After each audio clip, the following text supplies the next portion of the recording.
আসসালামু আলাইকুম প্রিয় ভিউয়ার্স, টেকটাঙ্গাল ইউটিউব চ্যানেলে আপনাদেরকে স্বাগত জানাচ্ছি নতুন আরেকটি ভিডিওতে। আজকের ভিডিওতে আপনাদের মাঝে আরেকটি গুরুত্বপূর্ণ তথ্য শেয়ার করব। আজকের ভিডিওতে আমি আপনাদের মাঝে শেয়ার করব গ্রামীণ সিমে কিভাবে আপনারা খুব সহজেই ইমার্জেন্সি ব্যালেন্স নেবেন সেই প্রসেসটি।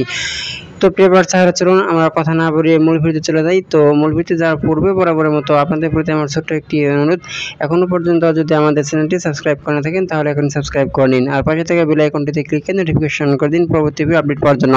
তো প্রিয় ভিউয়ার্স, গ্রামীণ সিমে ইমার্জেন্সি ব্যালেন্স নেওয়ার জন্য আপনাকে প্রথমে চলে যেতে হবে আপনার মোবাইলের ডায়াল অপশনে। ডায়াল অপশনে আসার পর আপনাকে প্রথমে টাইপ করতে হবে *121#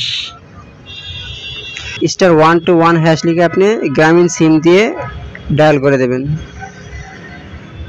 ডায়াল করার পর আপনাদের সামনে এরকম একটি স্ক্রিন চলে আসবে। এখানে আপনারা দেখতে পাচ্ছেন 1 নম্বর হচ্ছে মেইন ব্যালেন্স, 2 নম্বরে অফার ব্যালেন্স এবং 3 নম্বর হচ্ছে ইমার্জেন্সি ব্যালেন্স। এখন আপনাদেরকে 3 লিখে সেন্ড করে দিতে হবে। 3 লিখে এখান থেকে এই পাশে আপনারা দেখতে পাচ্ছেন সেন্ড লেখা রয়েছে, আমি আপনাদেরকে দেখিয়ে দিচ্ছি। দেখতে পাচ্ছেন সেন্ড লেখা, এই সেন্ডে ক্লিক করে দেবেন। সেন্ডে ক্লিক করার সাথে সাথে আপনার ফোনে ইমার্জেন্সি ব্যালেন্স চলে আসবে। তো ভিউয়ার্স, এভাবে আপনারা খুব সহজে গ্রামীণ সিমে ইমার্জেন্সি ব্যালেন্স নিতে পারবেন। তো আজকের ভিডিওটি পর্যন্তই। ভিডিওটি ভালো লাগে থাকলে অবশ্যই লাইক দেবেন আর শেয়ার করে সবাই দেখার সুযোগ করে দেবেন। পরবর্তী ভিডিও দেখার আমন্ত্রণ জানিয়ে আজকের মতো এখানে বিদায় নিচ্ছি। আল্লাহ হাফিজ।